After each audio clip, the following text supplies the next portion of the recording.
Were those first two plays designed for James? No, but it would have been great. I mean, they look great. Look like they're gonna go, and no, we didn't do that. He just found his way open, and I was hoping one or both of those would have gone down for him, but no, they weren't. But he did a good job. I thought he did a great job while he was in there. Can you talk a little bit about what went into the decision for him to start and what he means to your program? Yeah, he's first of all, he's just an incredible young man. He's incredible. He's everything that you hope your son would be. You hope every guy on your team is exactly like him. He's a throwback. He just listens. He hears it the first time. He does exactly what it is that he just heard the first time. He's all about, being a good teammate, making others better. He's actually, he's a Division I basketball player.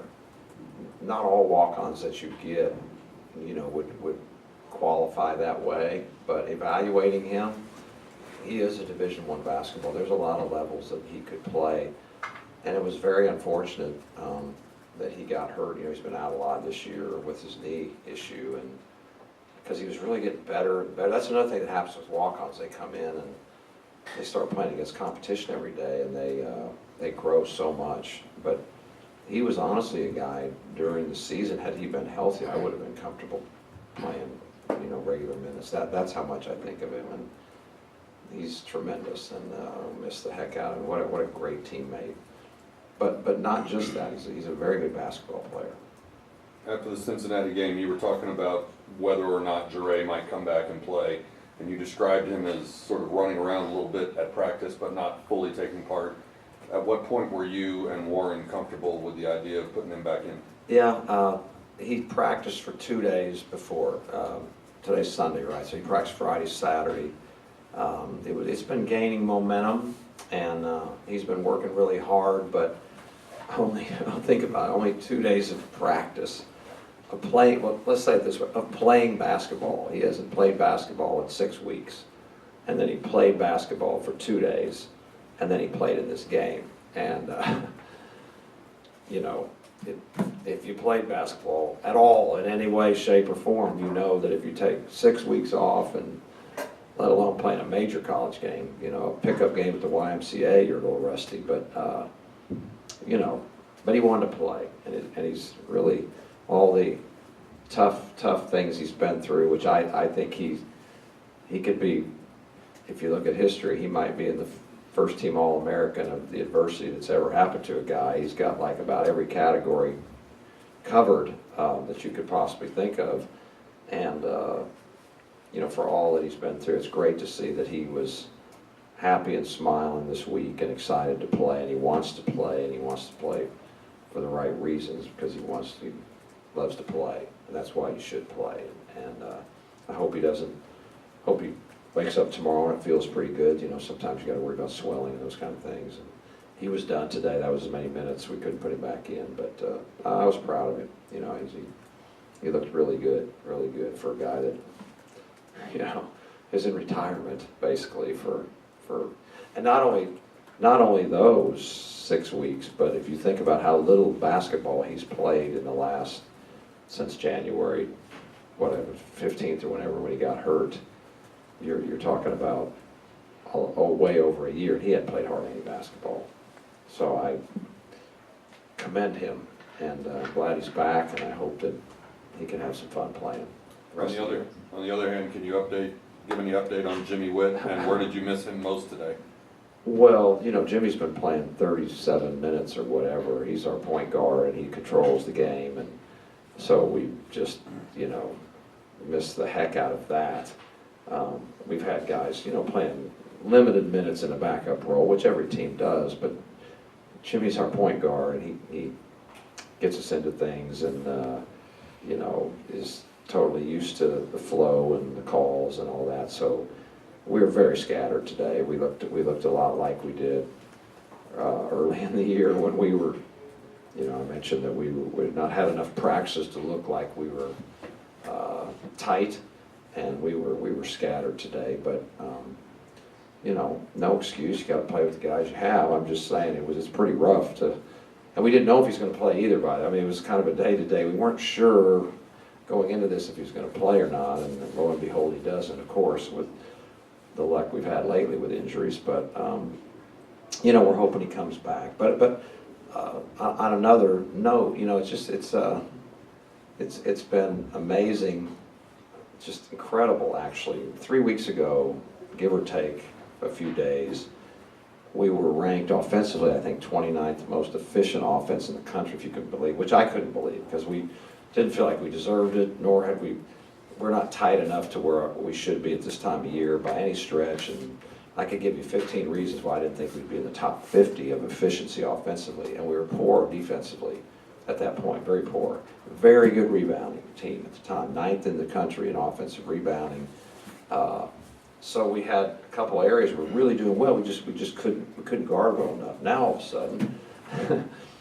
of a sudden we hold Cincinnati to 25%. We hold them, and I don't think we played. Our defense was not great the first half, but when you hold a team to 39% from the field and 28 from three, you're going to win that game. You're just going to win that game, unless you get blasted on the boards, which we didn't, and turn it over a lot, which we didn't.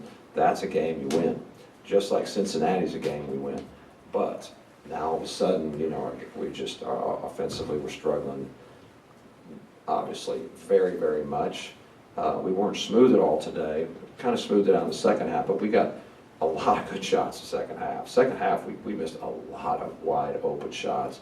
I think we're pressing. We've obviously lost a lot of confidence. When you go 3 for 26 from three, that's pretty rough. If they were jacking double team guarded threes, that's one thing, but you look up and guys pretty naked, and we just, they're pressing, they're trying, got to get their confidence back, and there's no magic dust for that.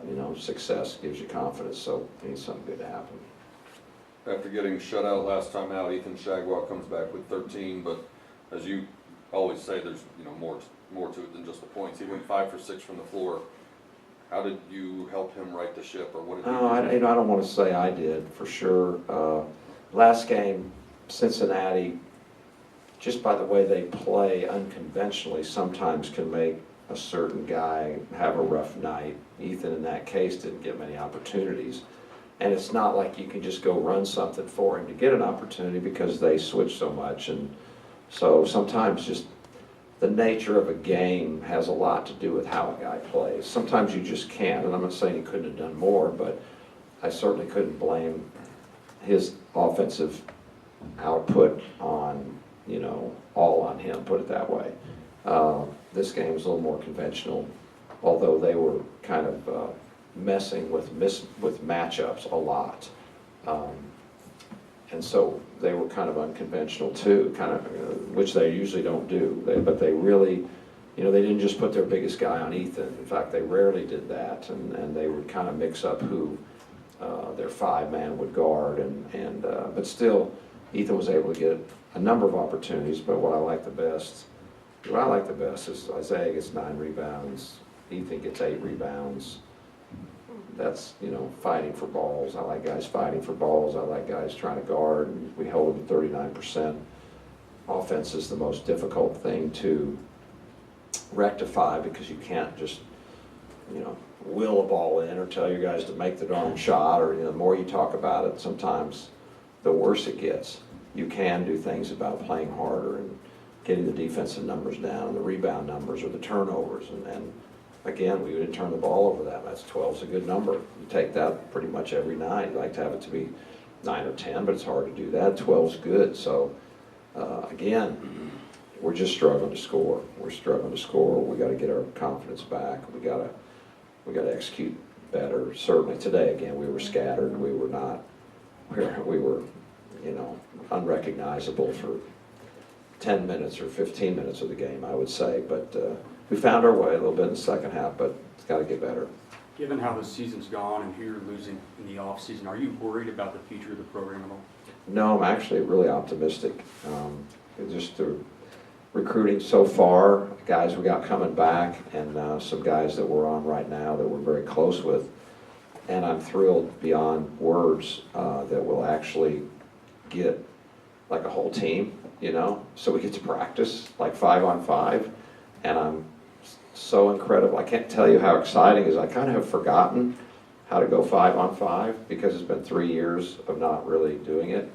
But I'm actually very, very optimistic, you know, and I'm not counting Jimmy, because Jimmy's out. You know, everybody gets guys dinged up, right? I mean, guys miss a game or two. That's college basketball. So I'm not counting Jimmy in the number, but in the last 2 seasons, from January 25th or whatever until now, we've been down 9 bodies compared to other teams. So if you think about that, there's 13 scholarships, that's times 2, that's 26. And between probation and injuries, they're out for the season, basically. I count Dre out for the season. He's played 12 games, for gosh sakes. We're down 9 bodies. Think about that. 9 bodies in 2 years. I'm not counting Jimmy. I'm not counting when so-and-so had the flu and missed a game. You know, Jamar missed one this year. And I'm not counting that. I'm saying we have played 9 bodies short out of 26 bodies in 2 years. So, yeah, I'm really very optimistic, to be honest with you. I'm very, very excited. We have a number of good young players, and the recruiting, we've already got some very good players coming in. We're on some very good players, so I'm looking forward to actually be able to coach basketball again, to be honest with you. That's what I'm excited about. I haven't done that in a long time, and so that's going to be really a thrill for me. Anything else? You mentioned that your guys may be pressing a little bit on offense, and with the emotion that goes into senior day and the uncertainty about whether Jure would come back, and then Jimmy, now that you have senior day behind you, will that alleviate some of that I pressure? don't know. for the You know, last it's hard to games? say, like, why. Let's say, why did we shoot so poorly? First half, we shot so poorly, we took a lot of bad shots, I thought. That's why. Second half, I thought we got just one naked shot after the other. You guys, like, one naked shot after the other. And we pressed, you know, we tried to make some passes that, you know, we make full court passes, we make, you know, jump passes. We're trying too hard, we're pressing. So, you know, I don't know. I think it's hard to know the exact psychology of why that is. I do know as a team, we really wanted to do well. Obviously, we won't win the game, but I think there was a real drive by our team to try to do a great job for the seniors, and I think we pressed. But it's not that simple. I think, you know, you could go back to the other game. Well, we weren't, you know, we haven't been scoring the ball lately. So I think it's hard to know exactly. What I think it mostly is we need to get some confidence, and we need something good to happen, and we need to feel good, and then the ball just seems to go in a lot more often.